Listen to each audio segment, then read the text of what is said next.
So who do we have to thank for all of this getting national attention in the last 24 to 48 hours? The Trump administration, HHS, Robert F. Kennedy Jr. So we could say a lot of great things. Okay, so when we do, we say them. When we have a few things we're concerned about, AI and other stuff, we say that too. But I'm going to tell you something else we're excited about, as I said, and that is President Trump taking on the Fed. Because these clips today are hilarious of Donald Trump going to the Fed. Now, let's bring in Michael Weiner to talk about this, because Michael is a huge critic of Jerome Powell. He'll try to hold back because this guy, Michael Weiner, cannot stand Jerome Powell. But Michael, you got to see these clips if you haven't. They're hilarious. They're great. Trump does everything for reasons. I mean, it's amazing how he has a plan. He goes to see the building while he's there. I don't know. One of the funniest ones is when one of the newscasters said to him, "Well, if you had he's talked about a hotel he built for $200 million, and he said this thing is ridiculous. It never should have started, but here we are. We got to finish it." But then he turned around and he said, "What would you have done if somebody would have been over budget like this that worked for you?" He said, "I would have fired him." Yep. If you were looking at Jerome Powell, the guy looked like he wanted to kill himself from being right next to Trump. The guy looked so miserable. It was unbelievable. Indeed. Let's play a few of these clips. Here we go. We got a few. They're hilarious. Here we go. First one today. Here we go. Like it's got a long way to go. Yes, sir. So, President, are there things the chairman can say to you today that would make you back off some of the earlier criticism? well, I'd love him to lower interest rates. Other than that, what can I tell you? Yeah, I mean, that's not a big deal, right? Lower interest rates, for Pete's sake. Get this Trump economy going. Is he going to do it? Is he going to lower the interest rates? At first I thought not. I thought definitely wouldn't do anything until maybe the last couple of quarters. But I think right now there's so much heat upon him. Even Goolsbee came out and said that maybe we should be rethinking this. But again, the Federal Reserve is not the organization it was set up to be at all. Now they're trying to do what they should have done and say, we're not going to leak anything prior to our meetings. We're going to be quiet. But they've already done all the leaking 2 weeks ago, that all of them said, well, we don't think it's necessary and all the rest of it. But all of the predicates that they had to this, which also involved tariffs, and they talked about the attacks that we would get back upon us, retribution for these tariffs, they never happened. Right. Nobody ever did anything. And it's coming to a very positive end. So it's like Thomas Jefferson, you said back at his inaugural speech, that we don't need to tax our people. We can just do it through tariffs. Yep. And someday these tariffs can land up being a huge positive for us. Absolutely. But the Federal Reserve right now, I would have to say it's about 60-40 that they would do it. Used to be 60-40 they wouldn't. But I think right now, even with Trump's little trip today, I mean, if you play some more of the clips. Oh, yeah, let's play another. Let's play the next one. Here's the next one. Here we go. It's hilarious. Billion went up a little bit or a lot. So look at Jerome Powell shaking his head. I mean, I can't believe Jerome Powell fell for this. Did he not realize this was a setup? But he fell for it. Here we go. Billion went up a little bit or a lot. So the 2.7 is now 3.1. I'm not aware of that. Yeah, He's talking about the rebuilding, the Fed buildings they're building and the rebuilding and all they're doing. They're arguing about the numbers. Here we go. it just came out. Yeah, I haven't heard that from anybody at the Fed. Yeah, it just came out. Our notes had it about 3.1 as well. 3.1. 3.2. This came from us. Yes. I don't know who does that. You're including the Martin renovation. You just added our entire capital. Yeah, you just added in a third building. Is what that is. That's a third building. Well, including no, the but Martin building. it's a building that's being built. No, it was built 5 years ago. We finished Martin 5 years ago. It's part of the overall work. But it's So, not new. So we're going to take a look. We're going to see what's happening, and it's got a long way. Do you expect any more additional cost overruns? Don't expect them. We're ready for them. But we have a little bit of a reserve that we may use. But no, we don't. We expect to be finished in 2027. We're well along, as you can see. Nice to take these off every once in a while when we're not in. Look at Powell. Look at Powell's face. Oh gosh, Trump is sticking it to him for how much he's spending on these buildings and the overruns and how long it's taking. I like how Trump pulled out that document in his pocket. He said he had to take a look at it, didn't realize what he had. But that's the same thing with the economy. But I think the one little tidbit that one of the spots that you could pull up is the one where he asked Donald Trump about, one of the reporters asked him about the building and what was going on. And it was just absolutely amazing what the response Trump had.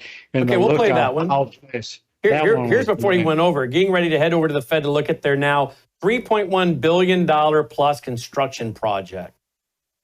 Good grief. That spot right there was one of the best. I mean, I couldn't stop laughing at that one. Trump just nailed him on that. You could look at Powell's face, but there's things afoot right now that are very concerning with the Fed. There needs to be a whole revamping there because it's not just Powell and the governors. It's also the people that work there. You know, people think there's only 6 people working at the Federal Reserve. There's probably 1,400 geniuses back there. All of them are probably lefty Democrats. And no matter what, they're going to do the wrong thing. And if you go through the years and review all of the activity of the Federal Reserve, other than the one time of Paul Volcker, these guys are a bunch of buffoons. And they are running amok. There's no accountability. There's no governmental oversight. That's why their own best guy, Kennedy, tried to get rid of them. That's why Andrew Jackson did what he did. It's legitimately chaotic and stupid. It's almost like unconstitutional. And the office of... Here's the one clip you're going to love. As a real estate developer, what would you do with a project manager who would be over budget? Generally speaking, what would I do? I'd fire him. Do you think this issue is President using bullets to do that? Well, I'm here just really with the chairman. He's showing us around, showing us the work. And so I don't want to get that. I don't want to be personal. I just would like to see it get finished. And in many ways, it's too bad it started. But it did start. And it's been under construction for a long time.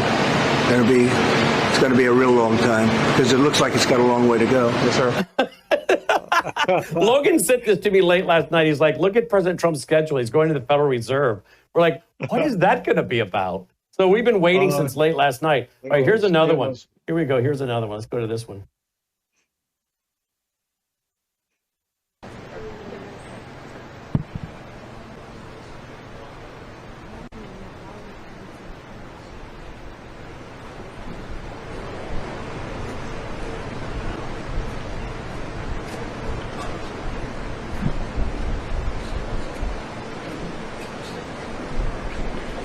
So that's just them walking and touring.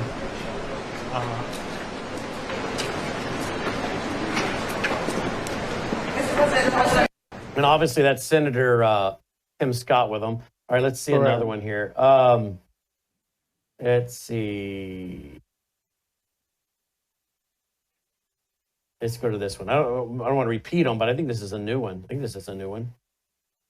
So we're taking a look, and it looks like it's about $3.1 billion. It went up a little bit, or a lot. $3.1 billion. Now, Powell, we saw that one, but we didn't get the first full cut of it. Yeah. But Powell did not like that one at all. You saw him. Powell didn't like it. He didn't like any of it, did he? Here's Trump coming down. What happened to Powell, Logan? Did he bolt? Powell decided not to stick around. Left President Trump by himself.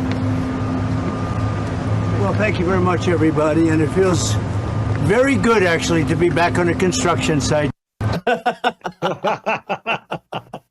All right, let's see what else we got. Here's another one. Here we go. More of the same. Here we go. You know, if you remember, not so long ago, we rebuilt the old post office into the Trump Hotel, and we sold it to Waldorf Astoria. And it was a great success, and we had great luck with the building. We did a good job. We built it quickly and relatively inexpensively for about $200 million. And that was a big hotel, big project. But we looked around, and Tim Scott's here someplace. Tim, come on up. You saw what we saw. And the big thing is to get it done. They have to get it done. They have to get it finished. And very importantly, we have to get interest rates lowered in our country. Our country is the hottest in the world right now, but the one section, people are pretty much unable to buy housing because the interest rates are too high. We have no inflation. We have a lot of cash coming in. The tariffs have been unbelievable now. People that didn't even believe in tariffs are saying, what a great move that was. We have hundreds of billions of dollars coming in. Japan, just on one deal, is paying us $550 billion. And they opened up their economy. It's incredible, the deal. And they're happy, we're happy, everybody's happy. But we should have the lowest interest rate of any country, and we don't. We should have. Every point is worth $365 billion. So we want to get the rates down, but we also want to get the Fed building finished.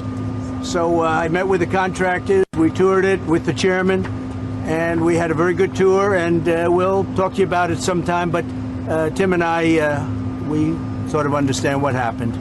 We understand what happened, and Jerome Powell's not there. He didn't follow the president out. Oh, no. I probably went back to his office and got his little teddy bear and stuffed himself in the corner under his blankie. I mean, this guy is just totally doesn't have a clue. He had to receive a piece of paper to take a look at it. I mean, he should have been well versed in the first place. And that's the Federal Reserve Board Chairman, ladies and gentlemen, running all of your money here in America. Congratulations. That's why we're a train wreck. That's why we tell people to create their own bank of gold, because this idiot's still in charge and there's other idiots behind him. And between all of them, they can't even spin a top.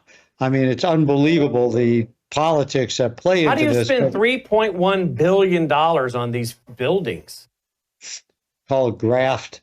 I mean, people are probably getting money under the table left and right.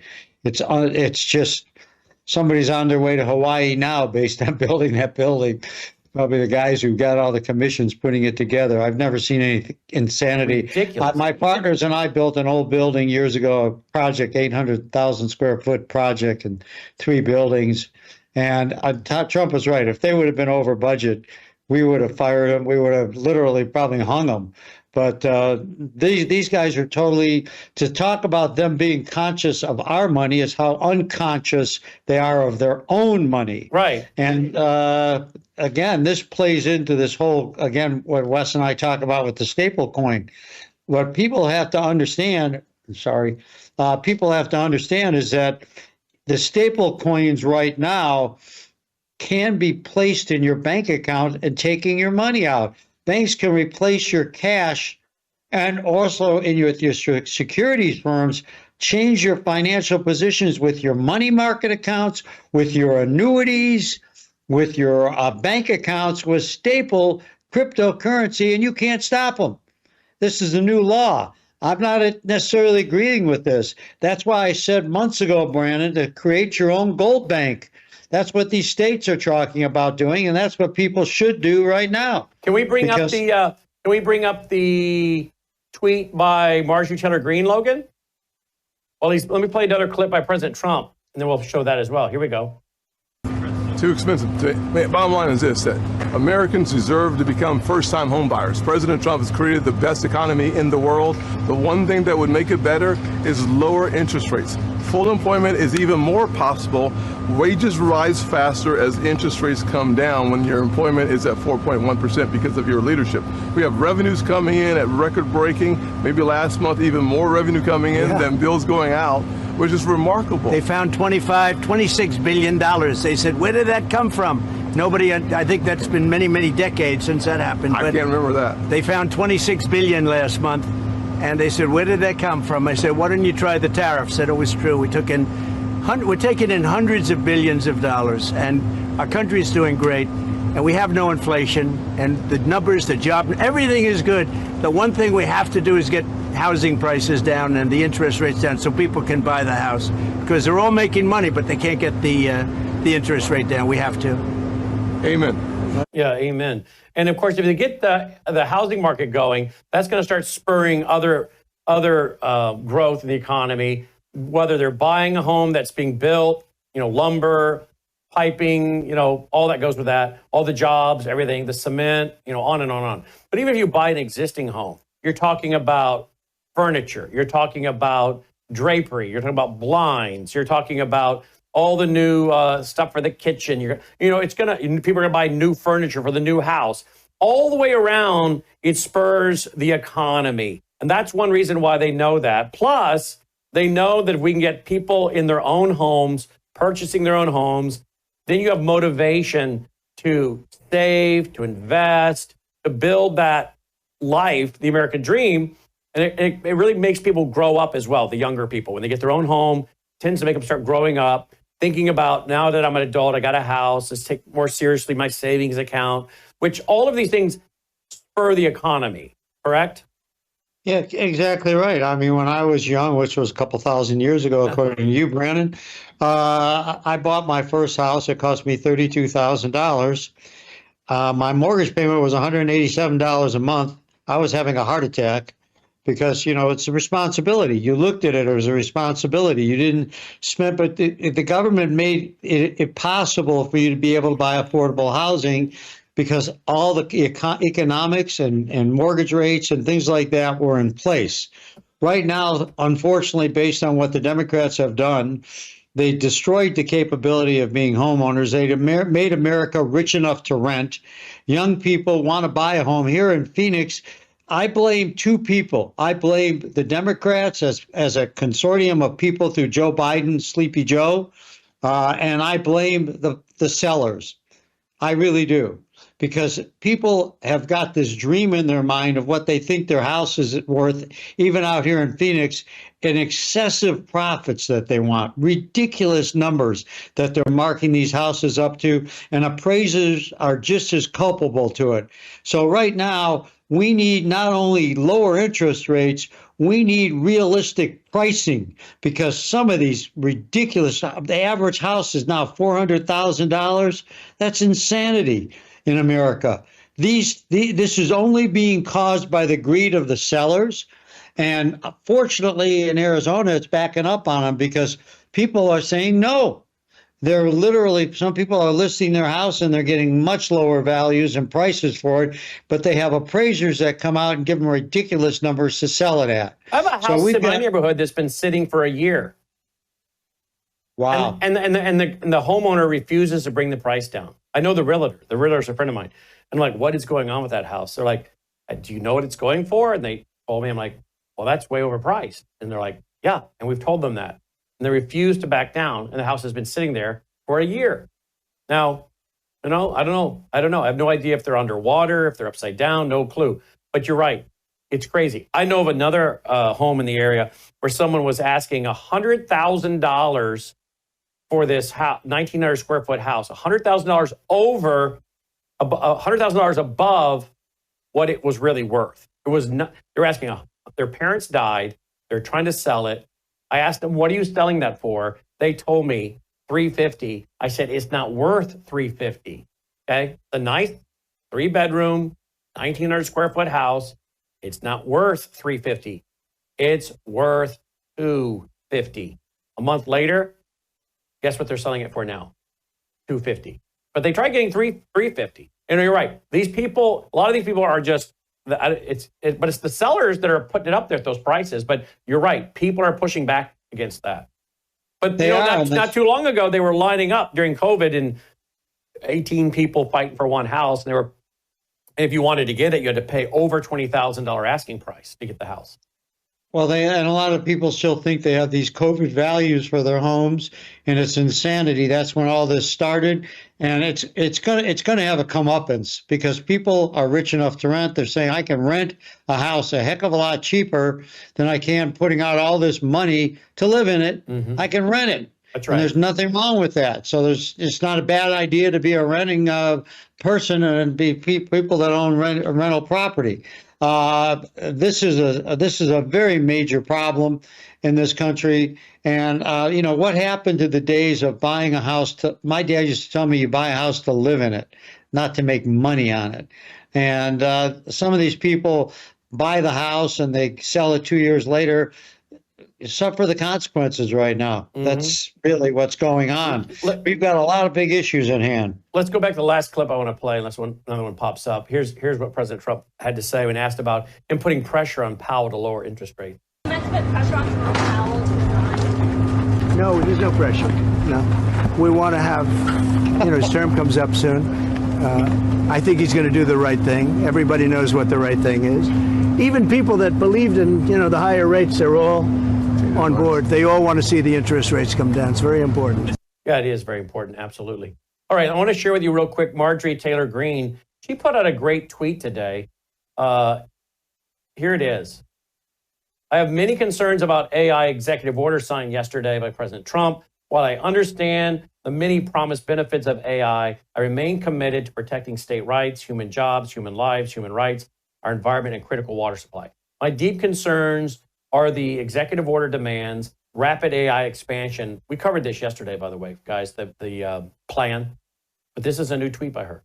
This executive order demands rapid AI expansion with little to no guardrails and brakes. It also contains the threat of withholding federal funds from states who regulate AI, which is an absolute threat to federalism, why I strongly oppose the AI state moratorium originally in the big, beautiful bill.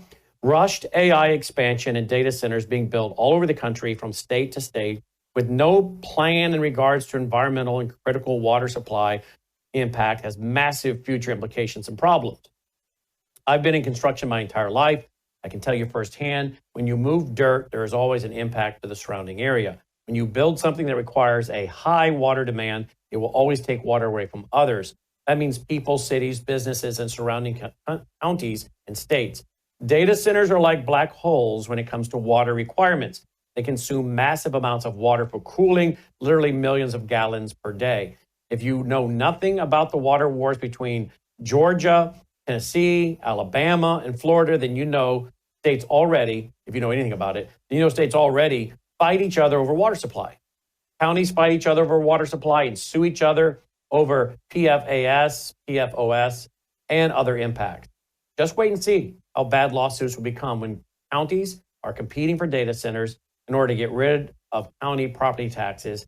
And the unintended results is new data centers that steal the water from surrounding homes and neighboring counties and states. Competing with China does not mean become like China by threatening state rights, replacing human jobs on mass scale, and creating mass poverty and creating potentially devastating effects on our environment and critical water supply. This needs a careful and wise approach. The AIEO takes the opposite. So again, here is a huge supporter of President Trump, Marjorie Taylor Greene. And we can all be adults and disagree about policy. And that's what she's doing. Now you say, how does all that fit into your conversation with Mike Weiner? Because these data centers are largely going to be driving many things, but this crypto currency that's coming. And it does seem to be coming. And the new AI, this new plan, at the end of the plan we showed last night with Patrick Wood, is talking about biometrics and running it all with biometrics. So this is all very concerning. Closing comment, Michael? That's exactly why 8 months ago, like I predict prices, I told people to start creating their own gold bank, just like you have, Brandon, and other intelligent people. That's why you have people like Warren Buffett's group trying to move their money out and also buying a lot of gold because of the fact they want, and that's why states are creating states' rights with their gold for their people. And my position is understanding. Some people go, well, cryptocurrency, a great investment. It's no longer an investment. It's a regulated entity, and we're yet to see the effect. Regulation is going to have a huge effect on a market that was totally unregulated. They're going to have financial requirements, reporting requirements, legalization, background checks on all the people working there. All these things that they don't have right now, and it's eventually going to stop the price going crazy. Now, there is a good reason to be involved in cryptos because the world is going digital. I like the idea of legitimately keeping the Federal Reserve out of it, but I am very concerned about the issue regarding the banks and your personal investment accounts. The one thing, and I told a client of mine the other day that you control, and I told one today, the one thing that you control that the government does not have access to, and you can get your money and you don't have to say, Mother, may I, to anybody, is your gold.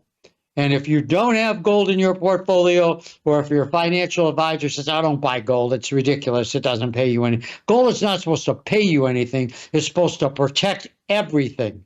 And if you do not have it, if that wasn't true, why did the founders back at the last part of the 18th century put in God we trust and put our money backed by gold for almost 140 years? Wake up. Because the people who do wake up are doing something now. The people who do not wake up will pay us more and get less in the future. Period. I'm done. I'm done. Get your free packet. Go to worldviewgold.com. Worldviewgold.com to get your free no obligation packet of information about putting gold into your IRA. Remember, if you get 1933 or older gold, 1933 or older, called numismatic, by law, it's private. The government doesn't even know you own it, right? Swiss America doesn't file any paperwork to the government to say, oh, so-and-so just bought this. It's private. That's 1933 and older, which actually is not only based on spot price, but the rarity of the coin as an antique also has a premium. So you could possibly make money on two things: the spot price going up and the rarity of the coin as more people move into those coins for the privacy and the potential double appreciation.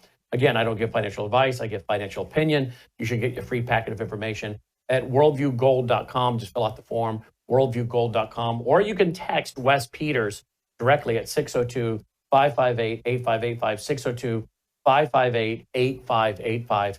All right. I hope your friend Jerome Powell has recovered from today's little meeting with President Trump. He seemed a little shaken, but I'm sure you'll call him and encourage him to keep his chin up, right? Yeah, I want him to meet me at a hot dog stand. We'll have fun. You know, he's a great guy. He probably won't find it. He'll probably go to Joe Biden's house. You never know. Michael Weiner checking in. Thank you, Michael. Good evening. You guys have a good night. Thank you. You too, my friend.